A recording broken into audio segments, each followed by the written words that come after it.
चाम्स, welcome back to evidyarthi.in। मैं हूँ मिताली और आप सबका स्वागत करती हूँ आज हमारे सेशन में। चलिए हम लोग शुरुआत करते हैं अपने वर्क एनर्जी पावर के सेकेंड एमसीक्यू के साथ। आई hope you people enjoyed it. इससे पहले हमने जो एमसीक्यू किया है वो उसमें आपको मजा आया हो, अच्छे से आपने प्रैक्टिस भी किया हो। एंड यस, मुझे बताना नहीं भूलना है कमेंट सेक्शन में। Now we people are going to start with the second MCQ, ठीक है। So everyone be prepared. इसमें नंबर ऑफ क्वेश्चन ज्यादा है एंड न्यूमेरिकल ज़्यादा है, क्योंकि जैसे जैसे धीरे धीरे हमारा लेवल बढ़ता जाएगा चैप्टर का। तो वर्क के बाद हम लोगों ने एनर्जी के बारे में समझा था, यानी कि काइनेटिक हो गया, पोटेंशियल हो गया, एंड लास्ट में हमें पढ़ना होगा कंजर्वेशन मोमेंटम, है ना। तो यहाँ पर भी वही सारे रिलेशन है, वही सारे क्वेश्चन हैं। So be prepared. All the very best मेरी तरफ से, ई विद्यार्थी की तरफ से, जैसे आपको बोला जाता है। सो चलिए चेक करते हैं भाई कितने पानी में हम हैं, ठीक है। Starting with a very first question. A body is acted upon by a force of 25 newton, acquires an acceleration of 2.5 metre per second square and covers a distance. Okay, so सबसे पहले एक बात बता दूं, इस क्वेश्चन में थोड़ी सी गड़बड़ है, तो मैं क्वेश्चन आपको करेक्ट करवा देती हूँ यहाँ पर। एंड कोशिश ये करेंगे कि बाद में आपके एमसीक्यू में भी क्वेश्चन को सही करवा दिया जाए, सो दैट कोई अगर बाद में प्रैक्टिस करे तो कंफ्यूजन ना हो, ठीक है। तो बेसिकली यहाँ पर क्या है, थोड़ा सा जरा आपका पेन वेन तैयार किया जाए। हाँ, अ body is acted upon by a force of 25 Newton, ये सही है। एक्वायर्स एन एक्सेलरेशन, तो यहाँ पर ये एक्सेलरेशन है। आई गेस तो आप लोगों को इतना तो पता चल ही रहा होगा कि हम एक्सेलरेशन की बात कर रहे हैं। जस्ट अ मिनट एवरीवन, ठीक है। चलो मैं इसको थोड़ा सा आपके लिए क्या करती हूँ, ठीक कर देती हूँ। तो ये बेसिकली एक्वायर्स एन एक्सेलरेशन, तो यहाँ पर ये एक्सेलरेशन है। दूसरी बात अगर देखी जाए तो and covers a distance of 10 metres, यहाँ पर ये नहीं है, 10 मीटर्स का डिस्टेंस कवर किया गया है। If the body start from rest the kinetic energy acquired by it, तो हमें काइनेटिक एनर्जी निकालनी है। अगर मुझे काइनेटिक एनर्जी निकालनी है तो सीधा मैं फॉर्मूला लगा सकती हूँ, हाफ एम वी स्क्वायर, ठीक है। अब आप देखो, मुझे मास की जरूरत है, मास यहाँ पर गिवन नहीं है, बट मुझे फोर्स भी गिवन है और एक्सेलरेशन भी गिवन है। तो मैं यहाँ पर क्या करूंगी, फोर्स अपॉन एक्सेलरेशन लगा दूंगी, ठीक है। फिर बचा मेरा वी स्क्वायर। वी स्क्वायर मैं कैसे निकाल सकती हूँ, बहुत सिंपल है, 2as is equals to v square minus u square, है ना। क्यों हम ऐसा कर रहे हैं, क्योंकि मुझे इनिशियल वेलोसिटी गिवन है, मुझे एक्सेलरेशन गिवन है, मुझे डिस्प्लेसमेंट गिवन है, तो मैं अपना फाइनल वेलोसिटी निकाल सकती हूँ। क्लियर है। तब यहाँ पर हम क्या करेंगे, देखो 2 इंटू ये कितना आपको गिवन है 2.5, एस हमें कितना गिवन है 10, ठीक है। वी स्क्वायर मुझे निकालना है और ये हमें 0 गिवन है, तो इसका मतलब मैं इजीली वी स्क्वायर निकाल सकती हूँ। जल्दी से फटाफट से कैलकुलेट करके देखो, 2.5 को 2 से मल्टीप्लाई करेंगे, इट्स गोइंग टू बी 5, ठीक है। तो 5 into 10 is going to be 50। तो मेरे पास वी स्क्वायर आ गया 50 मीटर पर सेकेंड, है ना। अच्छा, इतना आ गया। अब आप देखो वी स्क्वायर की मुझे यहाँ पर वैल्यू रखनी थी, तो मैं यहाँ पर सीधा उसकी वैल्यू रखने वाली हूँ, हाफ। फोर्स कितना है, फोर्स हमारे पास 25 है, ए कितना है 2.5 है, और वी कितना है 50 है। ध्यान से अगर देखा जाए तो ये 10 टाइम्स है इसका, यहाँ पर इसको कैंसिल आउट करा जाए तो 5 आ जाएगा। 5 इंटू 5 कितना हो जाएगा 250, और ये क्योंकि एनर्जी हम लोग निकाल रहे हैं, that means it's going to be in joules, ठीक है। तो अब जरा आंसर आप चेक कर सकते हो, we have 75, we have 25, we have 250 as well.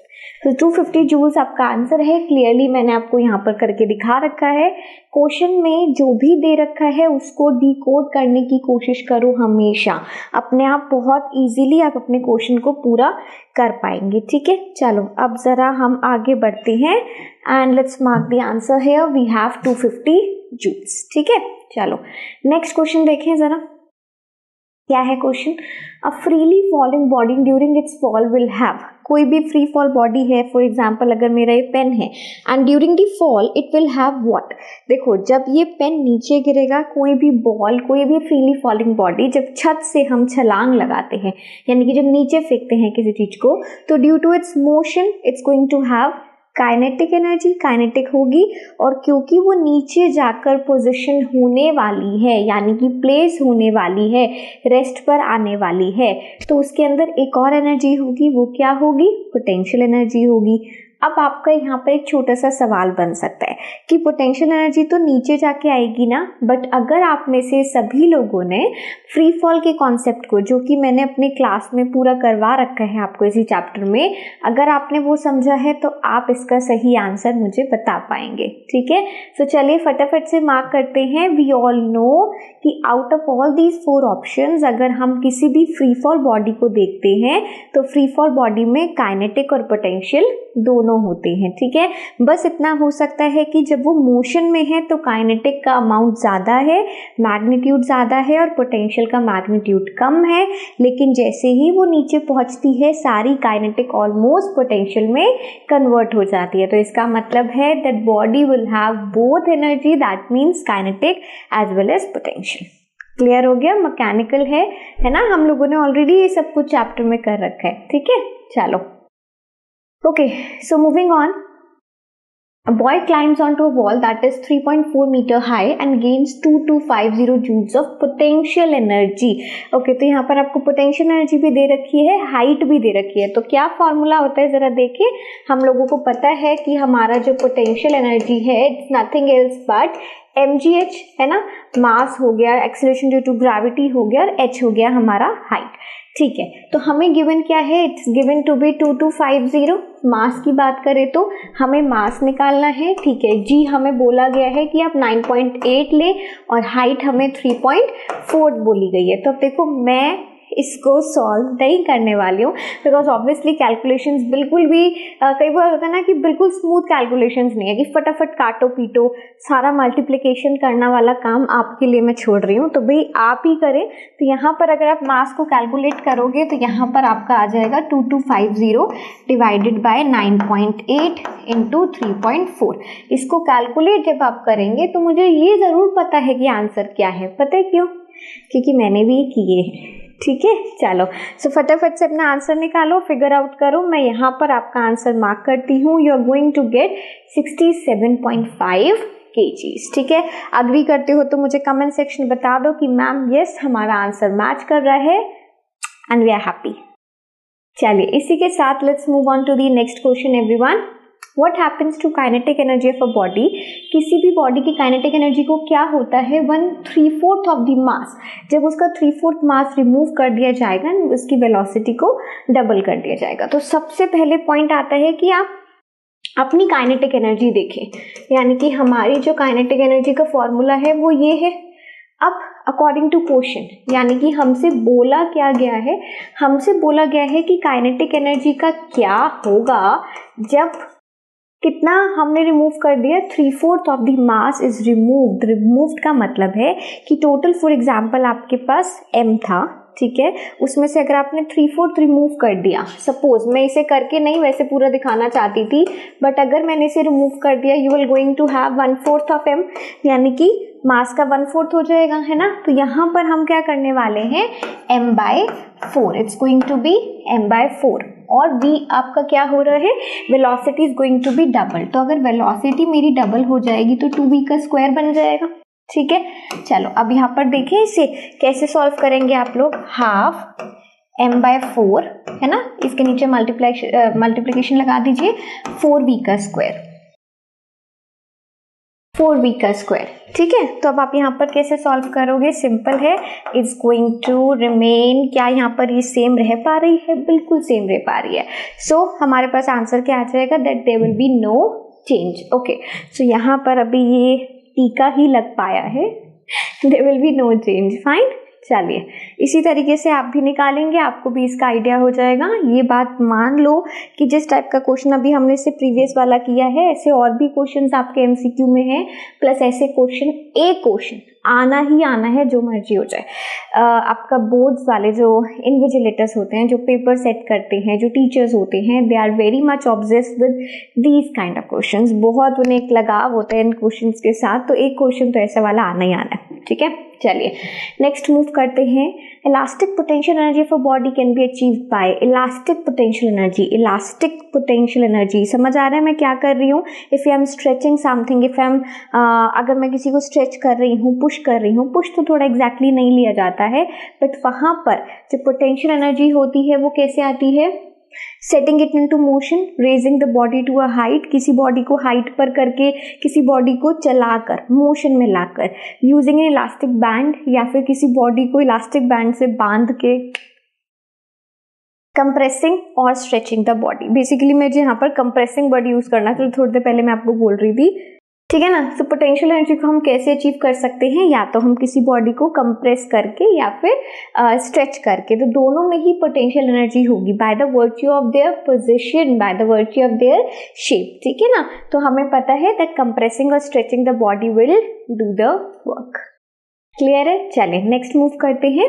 If the velocity of a moving car is halved, अगर किसी भी मूविंग कार की वेलोसिटी हाफ हो गई है, उसकी काइनेटिक एनर्जी को क्या होगा। वैसे तो ये क्वेश्चन अपने आप ही हिसाब लगाने वाला है, बट फिर भी मैं एक बार कर देती हूँ इन केस किसी को भी कंफ्यूजन हो। तो वेलोसिटी आपकी हाफ हो गई है, हाफ m v², ये हमारा एक्चुअल फॉर्मूला है, बट यहाँ पर अब वेलोसिटी काइनेटिक एनर्जी क्या हो जाएगी, हाफ m v/2 का होल स्क्वायर, है ना। तो देखो आप यहाँ पर क्या आ जाएगा, हाफ m v²/2, ओके इसका स्क्वायर हम कर रहे हैं ना, तो इसका स्क्वायर 4 आ जाएगा। अब देखो यहाँ पर क्या हो जाएगा, हाफ, अच्छा हाफ mv² तो होता ही है ना, इंटू 1/4 आ रहा है, अलग से 1/4 आ रहा है, इसका मतलब है कि आपकी जो काइनेटिक एनर्जी होगी वो 1/4 हो जाएगी। अगर इसको ऐसा लिखना चाहते हो ऐसे लिख लो, वरना ऐसा भी लिख सकते हो, 1/4 हाफ mv², ये आपकी काइनेटिक होती है ऑलरेडी, है ना। तो 1/4 हो रहा है, इसका मतलब है 1/4 टाइम्स, यानी कि it becomes 1/4। Okay, so this is how you are going to take it, ठीक है। तो हम लोग मार्क करने वाले हैं कि it's going to be 1/4। Simple है, देखो इतना भी ना सोचने का नहीं है इसमें, अगर आपको नहीं भी करना ना, क्योंकि 1 मार्क्स का क्वेश्चन है, क्यों ही टाइम वेस्ट करना है इतना, इससे अच्छा है कि यहाँ पर काम करते हैं।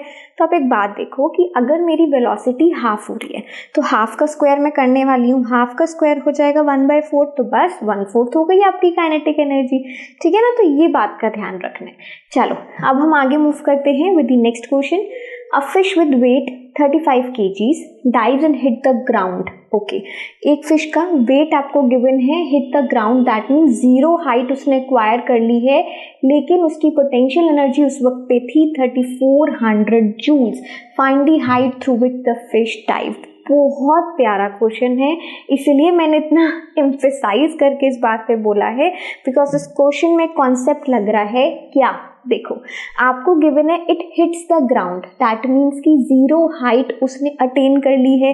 कोई भी बॉडी है या फिर जैसे यहाँ पे हमें फिश के बारे में दिया गया है, अगर उसने ग्राउंड पर आ गया है, ठीक है ना, ये ग्राउंड पे आ गया है, तो 0 हाइट यहाँ पर हो गई है। 0 हाइट तो ठीक है, लेकिन जैसे ही वो बॉडी ग्राउंड पे आती है उसके पास सारी पोटेंशियल एनर्जी होने वाली है। लेकिन वो पोटेंशियल एनर्जी कौन सी थी, वो पोटेंशियल थी जो कि काइनेटिक से उसको कन्वर्ट होकर मिली है ना। आप जानते हो किसी भी सिस्टम में कंजर्वेशन ऑफ एनर्जी का लॉ हमें ये कहता है कि किसी भी सिस्टम में काइनेटिक पोटेंशियल कंजर्व्ड रहते हैं। इसका मतलब ये है कि जैसे सपोज मैं बॉडी को फॉल कर रही हूँ, उस वक्त पे इसके पास ज़्यादा काइनेटिक है, जैसे ही उसने 0 हाइट ग्राउंड को हिट करा, 0 हाइट अटेन करी, उसकी सारी काइनेटिक कहाँ बदल गई है, पोटेंशियल में, ठीक है।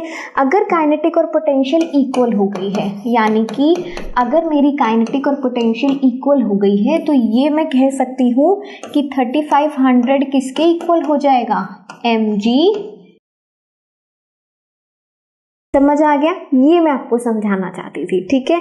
तो अगर 3500 mgh के इक्वल है तो हमें निकालना क्या है, हमें आई थिंक निकालना है वेट, हमें गिवन है, जी हमें पता है, we need to find the height, कि हमने कितनी हाइट से उसको फेंका है या फिर उसने डाइव किया है। बेसिकली फॉल की बात नहीं हो रही है, डाइविंग की बात हो रही है ना। सो मास मुझे 35 गिवन है, जी हमें 10 बोला गया है, h we are going to find. h हम निकालने वाले हैं, अगर मैं इसको सॉल्व करती हूँ तो यहाँ से मेरे पास आ जाएगा 10, यानी कि h is going to be 10 metres.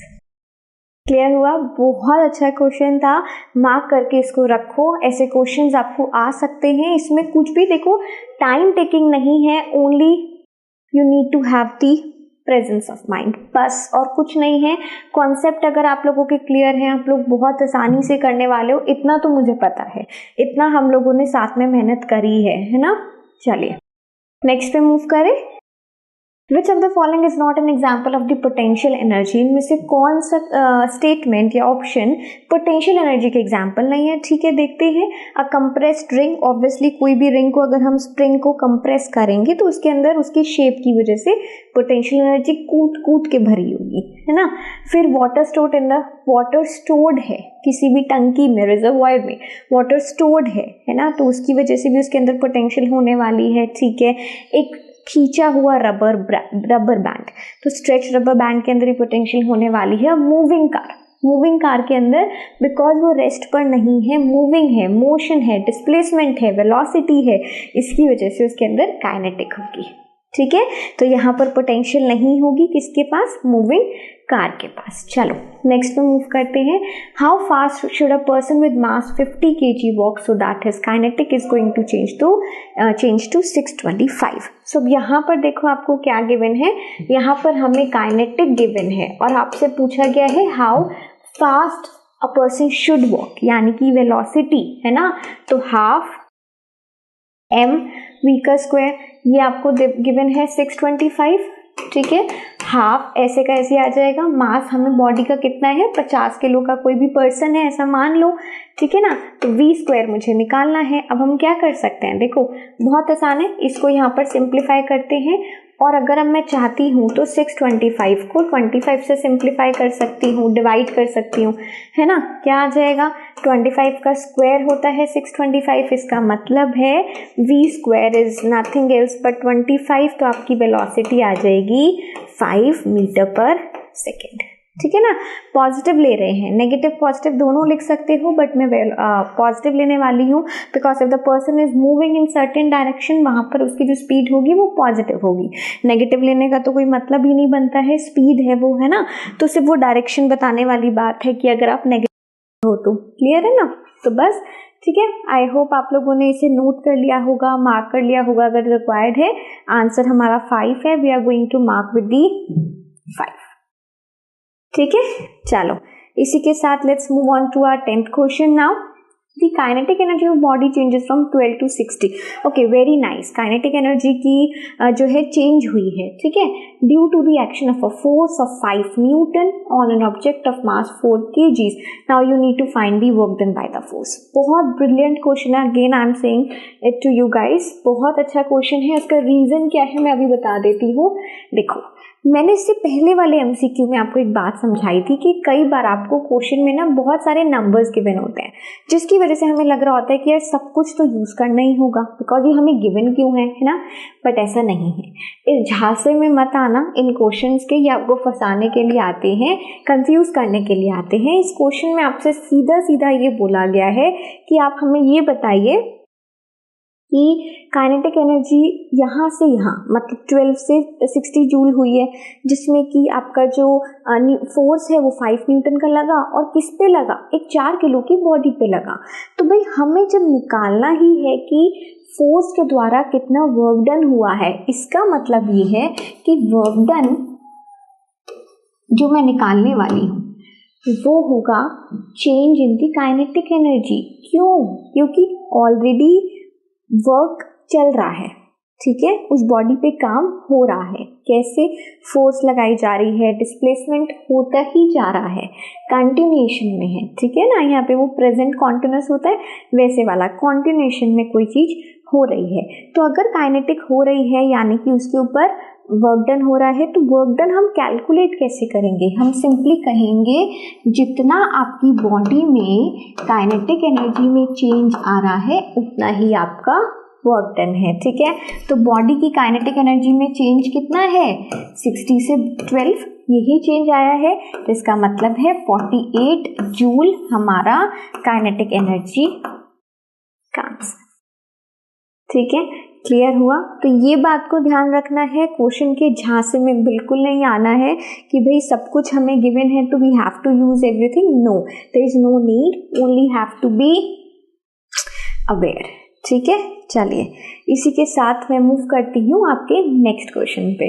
So two bodies of masses m and 4m are moving with equal kinetic energies. Okay, so in this case kinetic energy आपकी इक्वल है बट मासेस डिफरेंट हैं, तो हमें जो ratio निकालना है वो उनकी वेलोसिटी का निकालना है। गुड क्वेश्चन, बहुत अच्छा क्वेश्चन है, करके देखते हैं। करके मैं आपको एक बार हिंट देती हूँ, ठीक है। थोड़ा सा काम करते हैं कि हम इसको ब्रॉड कर लेते हैं। चलो अब हम क्या करने वाले हैं, आपकी दोनों केसेस में जो काइनेटिक एनर्जी है that is going to same, यानी कि अगर मैं फर्स्ट केस में रखती हूँ हाफ m v1 का स्क्वायर, ठीक है, ये हमारा फर्स्ट वाला मास है। दूसरी काइनेटिक एनर्जी की अगर मैं बात करती हूँ, ये दोनों एक दूसरे के बराबर हैं। अगर मैं इसकी बात करती हूँ हाफ m कितना है, नेक्स्ट केस में 4m है, ठीक है, और v2 का स्क्वायर, यानी कि जो सेकेंड वेलोसिटी का हम लोग स्क्वायर करने वाले हैं। अब आप देखो यहाँ से इसको मैं कैंसिल आउट कर सकती हूँ, और अगर हम ध्यान से देखें तो ये क्या हो जाएगा, m से m कैंसिल आउट हो जाएगा, तो मेरे पास v1 का स्क्वायर और इस वाले v2 को नीचे ले लो, v2 का स्क्वायर इज गोइंग टू 4/1, ठीक है, क्लियर हो गया।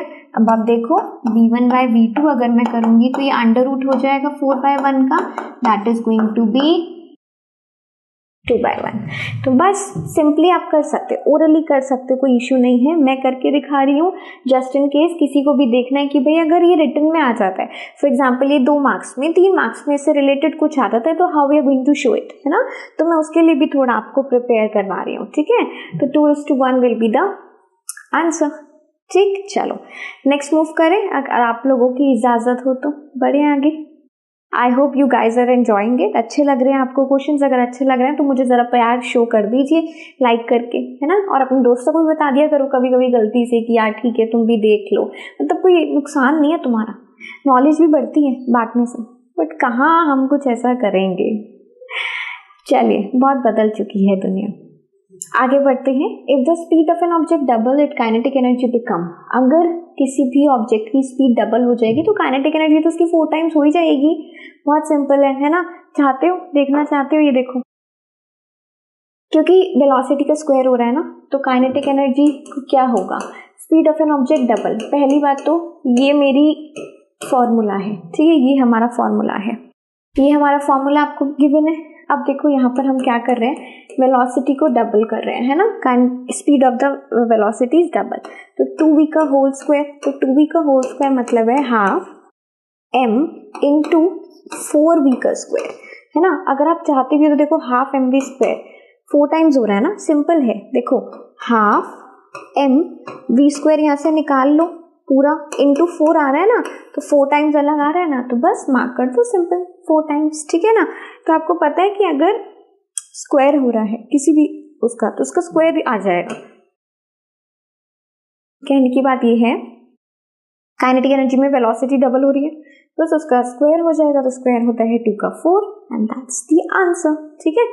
चलिए नेक्स्ट पे मूव करते हैं। क्वेश्चन बढ़िया ऐसा है, ये रिलेशन भी आपको पता होना चाहिए। If 2 bodies of different masses have the same kinetic energy, आपके पास 2 बॉडीज हैं बट दोनों के मासेस डिफरेंट हैं। फॉर एग्जांपल अगर मैं 2 काइनेटिक एनर्जीज को, ओके नाराज नहीं होइए, अगर मैं 2 बॉडीज के काइनेटिक एनर्जी को, यानी कि ये पहली काइनेटिक एनर्जी है, ये दूसरी काइनेटिक एनर्जी है, दोनों की काइनेटिक एनर्जी इक्वल है, तो हमें क्या पता है, हाफ m1 v1 का स्क्वायर, ठीक है, हाफ m2 v2 का स्क्वायर, ये फॉर्मूला है, ठीक है। आपको पता है कि मासेस डिफरेंट है, then the relation between momentum and mass will be, तो रिलेशन आप बताइए मोमेंटम और मास में। देखो बहुत सिंपल है, अगर आप इसको ऐसे पुट करना चाहते हो ऐसे पुट करो, नहीं तो एक बात और देख सकते हो, काइनेटिक एनर्जी जो होती है वो होती है हाफ m v का स्क्वायर, ठीक है। अब मैं इसको क्या करने वाली हूँ, मैं ऊपर नीचे m से मल्टीप्लाई करूंगी, यानी कि न्यूमरेटर और डिनोमिनेटर में, सिर्फ राइट हैंड साइड, तो इससे कोई फर्क नहीं पड़ता, ठीक है।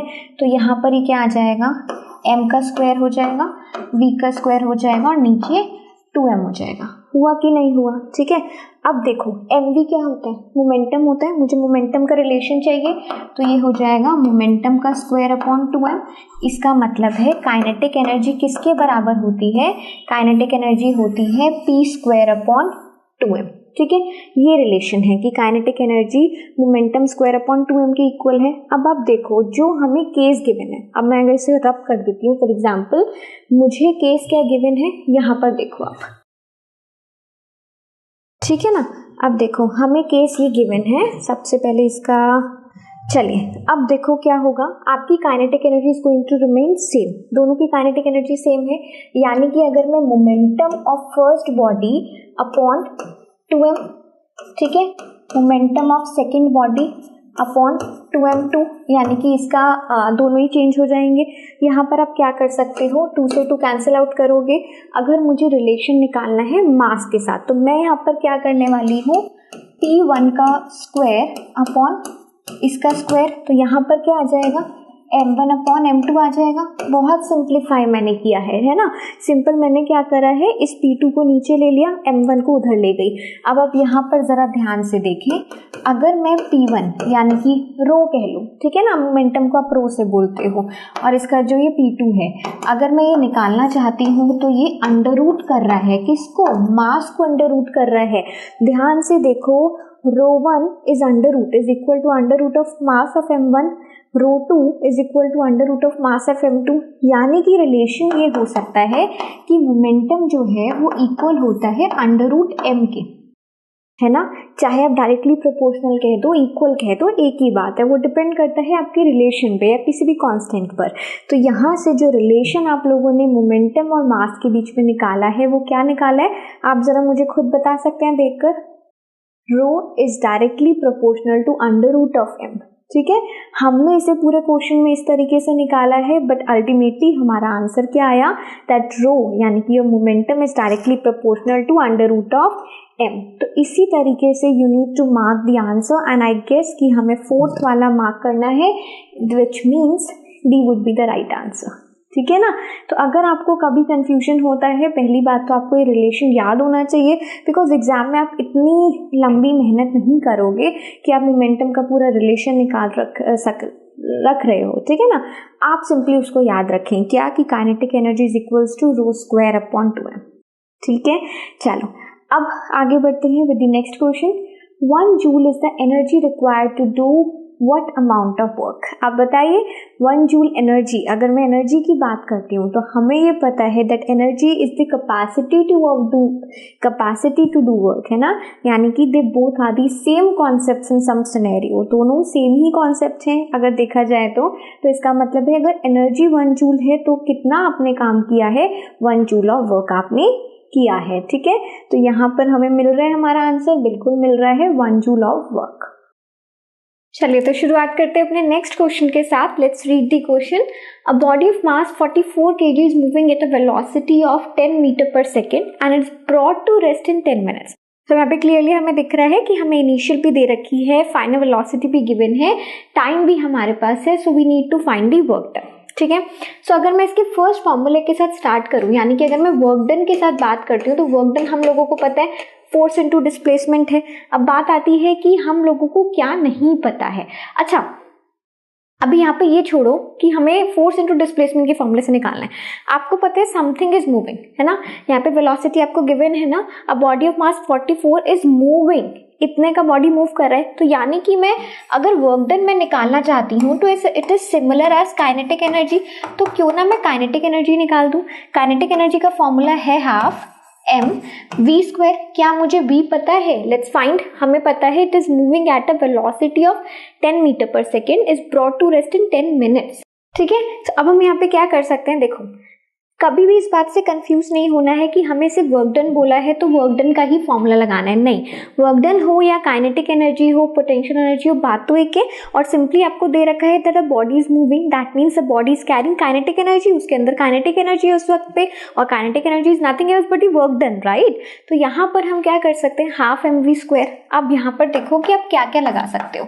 हाफ मास मुझे गिवन है, मास मुझे गिवन है 44, और the body is moving with some kind of energy, है ना, एक एनर्जी के साथ वो मूव कर रही है which is 10 metre per second, only difference is, सिर्फ और सिर्फ इस क्वेश्चन में एक ही डिफरेंस है कि आपकी जो बॉडी है आप उसको रेस्ट पर लेकर आ रहे हो, यानी कि जो उसकी स्पीड है that is going to decrease, वो कम होने वाली है। तो हम एक नेगेटिव साइन यूज कर सकते हैं टू शो दी डायरेक्शन, ठीक है, ये शो करने के लिए कि things are going to decelerate, या फिर वहां पर क्या होगा, वर्क डन होगा तो सही, फोर्स इनटू एक्सेलरेशन हो तो रहा है बट वो स्टॉप करने के लिए लग रहा है। तो if you want you can place a negative sign just in case you want to denote the direction, ठीक है। सो अगर हम चाहते हैं तो वेलोसिटी के साथ -10 लिख सकते हैं, नहीं भी चाहते हो तब भी जब आप आंसर निकालोगे you will get the idea कि आंसर इसमें से क्या सही होगा, ठीक है। चलो अगर मैं इसको सॉल्व करूं सो व्हाट वी, अच्छा एक बात ध्यान से समझो इसको कि यहाँ पर आपका v स्क्वायर होने वाला है, तो v स्क्वायर का मतलब क्या है, 10 का स्क्वायर, माइनस साइन 2 मिनट के लिए भूल जाओ, ठीक है। सो 10 का स्क्वायर मतलब 10 इंटू 10 हो रहा है, ठीक है। अगर मैं इसको सॉल्व करती हूँ I am going to get 22 here, तो हमारा आंसर क्या आ जाएगा 2200, ठीक है। अब आप एक काम करो, अब आप ये देखो कि आपके ऑप्शंस क्या आपको गिवन है। अगर हम देखा जाए तो 220 वी हैव 22,000 जूल्स, 20 जूल्स या फिर -2200 जूल। अभी तक आपको यहाँ पे कंफ्यूजन था, क्या होगा, आंसर हमारा कितना आ रहा है 2200 आ रहा है ना, बट यहाँ पर कुछ लोग यहाँ पर ये सोच सकते हैं कि भाई माइनस साइन है, तो माइनस साइन का प्रॉब्लम, माइनस साइन से आपको कोई प्रॉब्लम तो है नहीं, क्वेश्चन अपने आप आपको बता रहा है कि यू वर मूविंग, हम चल रहे थे लेकिन उसके बाद वर्क डन किया गया उसको स्टॉप करने के लिए, इसी वजह से उसको नेगेटिव साइन में डिनोट करा जा सकता है। दैट मीन्स कि आपके ऑप्शंस यहाँ पर बिल्कुल सही हैं एंड इनफैक्ट आपका आंसर भी सही है। So what we are going to choose? We are going to choose with -2200 joules। Clear हो गया। तो बस ऐसे क्वेश्चंस में थोड़ा सा अपना दिमाग लगाते हुए चलेंगे कि भाई पत्थर की लकीर नहीं है कि वहां पर जो ऑप्शंस गिवन है अगर एग्जैक्ट टू एग्जैक्ट मैच नहीं कर रहे हैं तो माइट भी हमारा गलत, तो नहीं, आपका गलत नहीं होगा। अगर निकाला सही है, आप अपने कॉन्सेप्ट पे अगर भरोसा करते हो तो आप ढंग से निकाल पाओगे, ठीक है। चलिए नेक्स्ट देखते हैं। For an object to have gravitational potential energy only it must be, अगर किसी भी ऑब्जेक्ट के पास सिर्फ और सिर्फ ग्रेविटेशनल पोटेंशियल एनर्जी हो तो उसका एक पैरामीटर क्या है, उसकी एक ज़रूरत क्या है, एक्सेलरेटिंग होना चाहिए। देखो एक्सेलरेटिंग से आपको हमेशा काइनेटिक एनर्जी फ़ायदा देगी क्योंकि वहाँ पर हमें वेलोसिटी मिलती है, मोशन मिलती है। मूविंग होना चाहिए, one and the same thing, तो ये दोनों कैंसिल आउट हो गए। फॉलिंग और लास्ट वाला ऑप्शंस पढ़े अपने, at an elevated position with respect to the ground, है ना। तो इन दोनों केस में थोड़ा सा आपको सोचना होगा कि क्या हमारी फॉलिंग के वक्त पे उसमें पोटेंशियल एनर्जी को हम, ग्रेविटेशन पोटेंशियल एनर्जी को हम कंसीडर कर सकते हैं, या फिर जो लास्ट वाला केस है कि एलिवेटेड पोजीशन, यानी कि आप किसी एक हाइट वाली पोजीशन पे हो and with respect to ground, है ना। So what you are going to choose, हम यहाँ पर ये चूज करने वाले हैं कि ग्रेविटेशनल पोटेंशियल एनर्जी सबसे ज्यादा काम में तब है जब आप क्या कर रहे हो, किसी भी एक हाइट पर हो। यहाँ पर आपका ऑब्जेक्ट चाहे मूव ना कर रहा हो, है ना, मूव जैसे ही करेगा आप बोलोगे कि वहाँ पे काइनेटिक आ गई। फॉर एग्जांपल अगर मैं फॉलिंग की बात करती हूँ तो वहाँ पर काइनेटिक भी आ जाएगी, बट क्वेश्चन आपको क्या पूछ रहा है, you only have to have gravitational potential energy, आपके पास सिर्फ और सिर्फ पोटेंशियल एनर्जी, वो भी ग्रेविटी की वजह से होनी चाहिए, है ना। तो पोटेंशियल एनर्जी होती है energy in the rest position, और ग्रेविटी की वजह से अगर वो है तो ये ग्रेविटेशनल पोटेंशियल एनर्जी हो गई, ठीक है ना। तो वहां पर जो एग्जैक्ट ऑप्शन, जो एप्रोप्रिएट ऑप्शन होगा that will be going to be your fourth one, ठीक है। तो इस तरीके से अपने जो भी आप ऑप्शंस चूज कर रहे हैं उसको भी हमें क्लैरिटी के साथ एप्रोप्रिएट क्या है ना, out of all the given options आपको सबसे ज्यादा सही क्यों लग रहा है ये जानना भी बहुत जरूरी है, ठीक है। चलिए इसी के साथ मूव करते हैं अपने नेक्स्ट क्वेश्चन के साथ। A body at rest can not have, कोई भी बॉडी जो रेस्ट पर है उसके अंदर क्या नहीं हो सकता है। Let's read. पोटेंशियल होगा, डेफिनेटली उसके अंदर पोटेंशियल होगा। क्या उसके अंदर काइनेटिक होगा? नहीं, क्योंकि अगर कोई बॉडी रेस्ट पर है तो उसके अंदर अगर वो जीरो है यानी कि नेग्लिजिबल है तो वो है काइनेटिक एनर्जी। इलेक्ट्रिकल बिल्कुल हो सकती है, चार्जेस मूव करे ना करे उनके पास इलेक्ट्रिकल एनर्जी तो होती है, और इलेक्ट्रिकल डिवाइसेस के अंदर उनकी अपनी एक एनर्जी है ना। बोथ ए एंड बी इसमें बोला है, पोटेंशियल एंड काइनेटिक नो। सो हम यहाँ पे ये चूज करने वाले हैं कि कोई भी ऑब्जेक्ट अगर रेस्ट पर है तो उसके पास क्या नहीं है, काइनेटिक नहीं है, ठीक है, क्लियर है। चलो नेक्स्ट पे मूव करते हैं। Potential energy is energy possessed by any object due to its potential energy का डेफिनेशन आपको यहाँ पर गिवन है। पोटेंशियल एनर्जी जो एनर्जी है वो by the virtue of its state of rest position, ठीक है। तो पोटेंशियल एनर्जी किसी भी ऑब्जेक्ट के अंदर अगर होती है तो वो उसकी पोजीशन की वजह से वो एक्वायर करता है ना। तो यहाँ पर जो सबसे अच्छा है, देखो मोशन स्पीड अगेन काइनेटिक पे चला जाता है। नन ऑफ दीज हम नहीं लेना चाहते हैं बिकॉज हमें सही आंसर दे रखा है कि पोटेंशियल एनर्जी अपनी पोजीशन की वजह से कोई भी ऑब्जेक्ट एक्वायर करता है। क्लियर है? चलो इसी के साथ हम लोग मूव करते हैं with the next question. Which would have greater impact, a ball with mass m thrown at a speed of 20 meter per second or a ball with mass m by 2 thrown at a speed of 40 meter per second। देखो again अब इस question में आपको compare करने को आ गया, ठीक है। अब कंपेयर करने के लिए सिंपल सी बात है, they are asking about the impact के लिए व्हाट यू कैन डू। देखो अगर कोई भी चीज ऑलरेडी मोशन में है दैट मीन्स कि we can check the energies, है ना। हम दोनों की एनर्जी को कंपेयर कर सकते हैं, यानी कि काइनेटिक एनर्जी को कंपेयर कर सकते हैं, ठीक है। तो अगर सपोज मैं इसकी काइनेटिक एनर्जी यानी कि फर्स्ट केस की काइनेटिक एनर्जी की बात करती हूँ, फर्स्ट बॉल की काइनेटिक एनर्जी की, तो यहाँ पर क्या हो जाएगा, half M V square, we have the formula. M कितना है, एम हमें एम ही गिवन है, और वी कितना है 20 का स्क्वायर, यानी कि 20 इंटू 20 मैं लिख सकती हूँ, ठीक है। अगर हम इसे कैलकुलेट करेंगे तो आपके पास क्या आ जाएगा, so we are going to have 200 m। तो ये मेरे पास फर्स्ट वाला एनर्जी आ गया, ठीक है। अब इसी तरीके से if I am going to calculate the second ball वाला एनर्जी, तो वहां पर क्या हो जाएगा, हाफ एम कितना है आपके पास, मास बॉडी का हाफ हो रहा है, m by 2 है, एंड स्पीड कितना है 40 इंटू 40 हो रहा है, ठीक है ना। तो अगर आप इसको कैलकुलेट करोगे 2 2 से 4, तो ये 4 सीधा यहाँ पर आपको 10 देगा। इसका मतलब है 400 जूल ऑफ एनर्जी, 400 m आना चाहिए, ठीक है ना। तो आपको किस में दिख रहा है, देखो जिसका काइनेटिक एनर्जी ज़्यादा होगा डेफिनेटली उसका इम्पैक्ट भी ज़्यादा होने वाला है। बहुत सिंपल सी बात है। तो इसका मतलब है out of all the given options we are going to choose ball with mass m by 2। Greater impact आपको किसका लगने वाला है, उसका इम्पैक्ट होगा जिसका मास कम है बट वेलोसिटी उसका डबल है, एंड दैट इज वाई उसका इम्पैक्ट काफ़ी ज़्यादा होगा। क्लियर है? चलिए इसी के साथ आगे बढ़ते हैं। अच्छा, तो अब हमारे पास आ गए हैं assertion रीजन। 4 क्वेश्चंस हैं आपके, and then we are done, but all the best for assertion reason everyone, ठीक है। चलिए मूव करते हैं।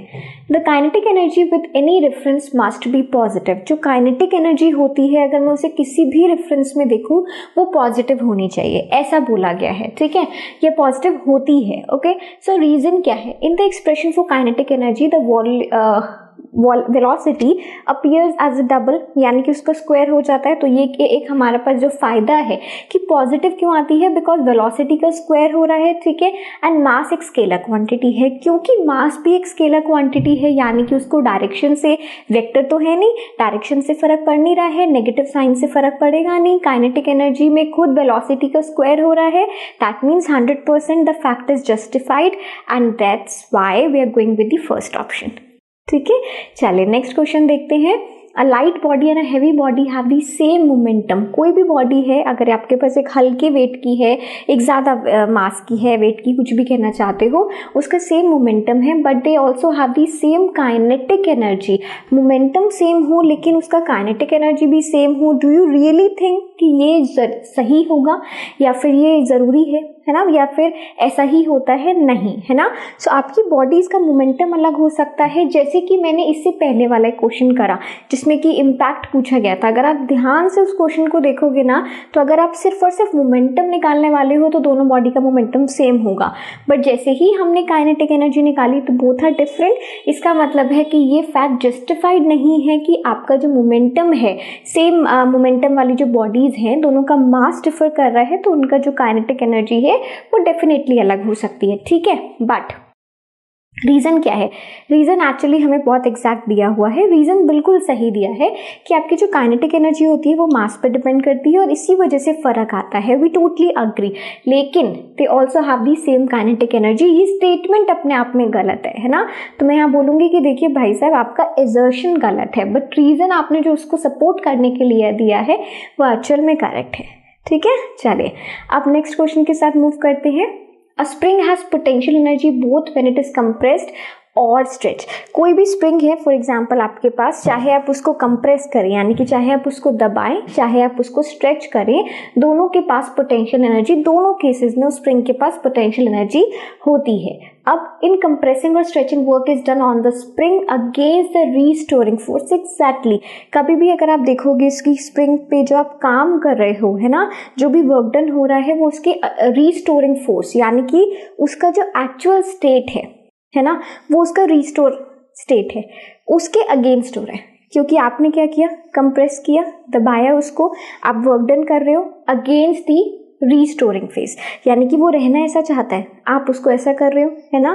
फिर आपका स्प्रिंग इतना है, आपने स्ट्रेच कर दिया, तो आप यहाँ पर वर्क डन कर रहे हो अगेंस्ट द रीस्टोरिंग फोर्स, तो ये वो बोल रहे हैं, तो बिल्कुल बात है, ठीक है ना। तो हम बोलेंगे कि यस, आपका जो स्प्रिंग है उसके अंदर पोटेंशियल होता है कंप्रेस्ड और stretch, and in fact work done किया जाता है अगेंस्ट द रीस्टोरिंग फोर्स। बिल्कुल सही बात है, पर यहाँ पे सोचने वाली बात है कि क्या ये दोनों रिलेटेड हैं, तो बिल्कुल हाँ रिलेटेड हैं, क्योंकि आप एक्चुअल में उसको जस्टिफाई कर पा रहे हो, है ना, रीड करके आप उसको जस्टिफाई कर पा रहे हो, ठीक है। चलो इसी के साथ let's move on to the last question for the day.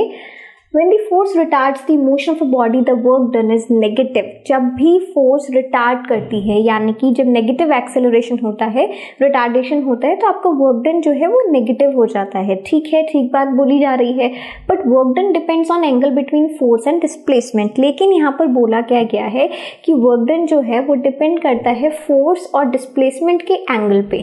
बात ये भी सही है, लेकिन ध्यान से अगर पढ़ा जाए तो आपका जो फर्स्ट सेंटेंस है, यानी कि जो आपका सेंटेंस है, वो इसको जस्टिफाई नहीं कर पा रहा है, ठीक है ना। तो रीजन जो आपका दिया गया है वो आपके ऊपर वाले स्टेटमेंट को, यानी कि आपका जो वर्क डन नेगेटिव होता है ड्यू टू रिटार्डेशन, उसको आप जस्टिफाई नहीं कर पा रहे हो। तो हम यहाँ बोलेंगे कि देखिए आपके दोनों स्टेटमेंट सही हैं, बट आप एक दूसरे को वो सपोर्ट नहीं कर रहे हैं, ठीक है। सो बस ये हो गया आज के हमारे questions, and now let's see the results. And we have scored the full marks, which is 95 points. इसका मतलब है कि भाई out of 23 questions we have done the best, which is so good.